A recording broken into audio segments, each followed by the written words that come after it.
Praise the lord. తండ్రి వాగ్దానం. యోబు గ్రంథం 5వ అధ్యాయము 21వ వచనం. నోటి మాటల చేత కలుగు నొప్పి నీకు తగలకుండా ఆయన నిన్ను చాటు చేయును. ఆమేన్. ప్రభు అంటున్నాడు, నోటి మాటల చేత కలుగు నొప్పి. అవునండి, మన జీవితం అనే ఈ ప్రయాణంలో అనేక మంది మనల్ని సూటిమోటి మాటలు అంటారు.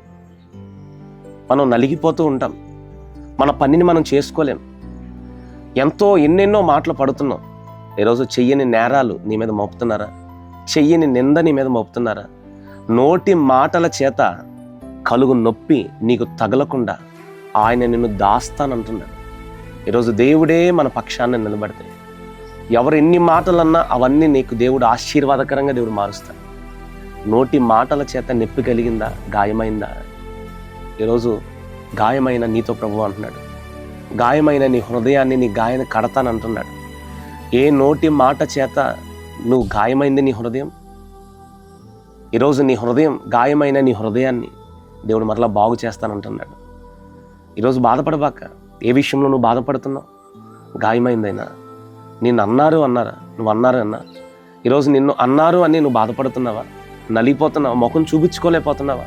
అయ్యో నేను మాటలు పడ్డానే, అయ్యో నేను నిందలు పడ్డానే, ఇంక నేను వాళ్ళకి నేను ముఖం చూపించుకోలేను, ఇంక నా వల్ల కాదు అని నువ్వు బాధపడుతున్నావా? నోటి మాటల చేత నీకు కలిగిన నొప్పి ఆయన చూస్తున్నాడమ్మా. ఏ పెయిన్ నువ్వు అనుభవిస్తున్నావు? మనుషులు ఎవరికి ముఖాన్ని చూపించుకోలేక నువ్వు ఒక్కదానివే నలిగిపోతున్నావు. ఇంట్లో కూర్చొని ఎవరికి కనపడకుండా దాక్కుంటున్నావా? ఏ నొప్పి నీకు కలిగిందో, ఏ మాట చేత నీకు నొప్పి కలిగిందో ప్రభు అంటున్నాడు, నేను ఇక్కడి నుండి అది జరగనివ్వను. నీ గాయాన్ని కూడా నేను మాముతాను అంటున్నాడు. గుడ్రాలు అని పిలువబడుతుంది అన్న. ఎంతమంది మాటలు అనుంటారండి. నువ్వు గుడ్రాలువి. నీ భర్త నీ వల్ల పిల్లలు కలగలేదనే కదా ఇంకొక అమ్మాయిని పెళ్లి చేసుకున్నాడు. నీ వల్లే నా కుమారుడి జీవితం నాశనం అయిపోయింది అని ఎంతమంది అనుంటారు. వారి తల్లిదండ్రులు అనుంటారేమో. కానీ హన్న ఎంత నొప్పి కలగబోతే ఆ రోజు దేవుని సన్నిధికి వచ్చి ప్రార్థన చేస్తుంది. బహు దుఃఖాక్రాంతురాల యెహోవా సన్నిధిని వచ్చి మోకరించి ప్రార్థన చేస్తుంది. ఈరోజు నువ్వు కూడా ఎంత నొప్పిని కలగపోతే, ఒక్కొక్కసారి బాత్రూంలోకి ఏడిచిన రోజులు నీకు గుర్తున్నాయి. ఒక్కొక్కసారి ఒక్కదానివే గదిలో కూర్చుని ఏడ్చిన రోజులు నీకు గుర్తున్నాయి. ఈరోజు నోటి మాటల చేత కలిగిన నొప్పి నా దేవుడు నిన్ను బ్లెస్ చేస్తానంటున్నాడు. భయపడబాక. నోటి మాటల చేత ఎవరు నిన్ను గాయపరిచారో నా దేవుడు నీ పక్షాన నిలబడి వారి ముందే నిన్ను బ్లెస్ చేయటం దేవుడు మొదలు పెట్టబోతున్నాడు. గాయమైందని బాధపడుతున్నావు సిస్టర్, సహోదరి, సహోదరుడా? గాయమైందని నువ్వు ఇబ్బంది పడుతున్నావా? నువ్వు బాధపడితే నలిగిపోతున్నావా? నువ్వు ఏ పని చేసుకోలేకపోతున్నావా? అష్టగారండి, నేను ఏ పని చేయలేకపోతున్నానండి. ఆ మాటలే మాకు గుర్తొస్తున్నాయండి. వాళ్ళు అన్న మాటలే మాకు గుర్తొస్తున్నాయి. మేము ఎప్పుడు మాటలు పడలేదండి, కానీ ఇప్పుడు మాట పడిపోయామండి. ఏమైపోలేదు. మాట పడినంత మాత్రాన నువ్వు చెడ్డదానివేం కాదు. వాళ్ళు అన్నంత మాత్రాన నీ జీవితంలో ఏదో అయిపోయిందని నువ్వు అనుకోబాక. వాళ్ళు ఏదో నీ మీద నింద వేశారని ఆ నిందే నీ జీవితంలో జరిగిపోయిందని నువ్వు అనుకోవద్దు. నిన్ను మరలా దేవుడు బాగు చేయబోతున్నాడు. నిన్ను దేవుడు మరలా శిథిలమైన నీ ఇంటిని, శిథిలమైన నీ జీవితాన్ని మరలా ఆయన కట్టబోతున్నాడమ్మా.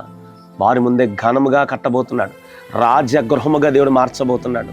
శిథిలమైన దాన్ని రాజగృహంగా దేవుడు మార్చబోతున్నాడు.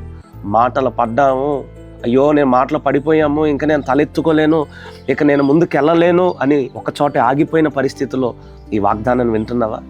ప్రభు నీతో సూటిగా మాట్లాడుతున్నాడు. నోటి మాటల చేత కలుగు నొప్పి నీకు తగలకుండా ఆయన చాటు చేయును. ఎంత గొప్ప వాగ్దానం అండి. యోబు గ్రంథంలో ప్రభు సెలవిచ్చిన ఈ ప్రతి వాగ్దానం. యోబుని ఎన్ని మాటలు అనుంటారు. యోబుని ఎన్ని మాటలు చెయ్యనేని నేరాన్ని యోబు పడ్డాడండి. ఏమన్నారు తెలుసా యోబుని? తన పిల్లలందరూ పక్కన చనిపోతే, తన భార్య కూడా తను వదిలేసి వెళ్ళిపోతే, తనకున్న ఆరోగ్యం అంతా క్షీణించిపోతే యోబు పడిన మాట ఏంటో తెలుసా? వీడు రహస్య పాపిరా. అవును, మనం మన బాధలతో నలిగిపోతూ ఉంటే కొంతమంది వచ్చి మన బాధల్లో మనల్ని ఆదరించకపోగా మనల్ని దూషిస్తున్నారు.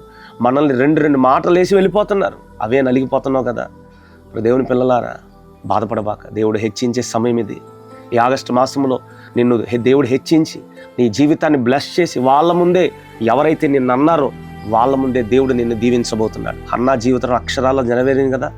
ఎవరైతే గుడ్రాలు అన్నారో, ఎవరైతే నువ్వు పనికిరావు, నువ్వు ఇల్లాలుగా పనికిరావు అన్నారో, సంతు లేని దానిని ఇల్లాలుగా చేసి దేవుడు ఆమె గర్భంలో నుండి రాజులను అభిషేకించే ఒక గొప్ప వ్యక్తిని దేవుడు పుట్టించలేదా? నీ జీవితంలో కూడా దేవుడు ఆశీర్వాదం చాలా దగ్గరలో ఉంది. బాధపడబాక. నోటి మాటల చేత కలుగు నొప్పి నేను ఏమాత్రం నేనేమీ చేయలేదు, నువ్వు ధైర్యంగా ముందడుగు వేయి. దేవుడు నిన్ను దీవించబోతున్నాడు. ఈ వాగ్దానం దేవుడు నీ జీవితంలో నెరవేర్చునుగా. ఆమేన్. ప్రార్థన చేసుకుందామా? మహాపరిశుద్ధుడా, ప్రేమస్వరూపిన మంచి యేసయ్య, ఈ పరిశుద్ధ ఘనమైన నామకు స్తోత్రం. నోటి మాటల చేత కలిగిన నొప్పి వల్ల చాలామంది బిడ్డలు పని చేసుకోలేని పరిస్థితులు ఆగిపోయాయి. దయచేసి ప్రభువా, వీరు మరలా ముందడుగు వేస్తూ అద్భుతాలు చూసే కృపను దయచేయండి. ఎవరెవరైతే వీరిని మాటలు అన్నారు, ఎవరెవరైతే వీరిని దూషించారు, వాళ్ళ ముందే వీరిని మరలా మీరు గొప్ప మొదలు పెట్టబోతున్నారు. అద్భుతాన్ని మీరు జరిగించబోతున్నారు అయ్యా. అయ్యా, ఎవరైతే వీరిని వీరిని నిందల పాలు చేసి లేనిపోయిన నిందలు వేశారు, అవన్నీ వీరికి దీవెనగా మార్చబోతున్నాం. మీకు వందనాలు. ఈ వాగ్దాన బిడ్డల జీవితంలో నెరవేర్చమని యేసుక్రీస్తు అతి పరిశుద్ధ నామమును ప్రార్థించి వేడుకుంటున్నాం తండ్రి. ఆమేన్, ఆమేన్.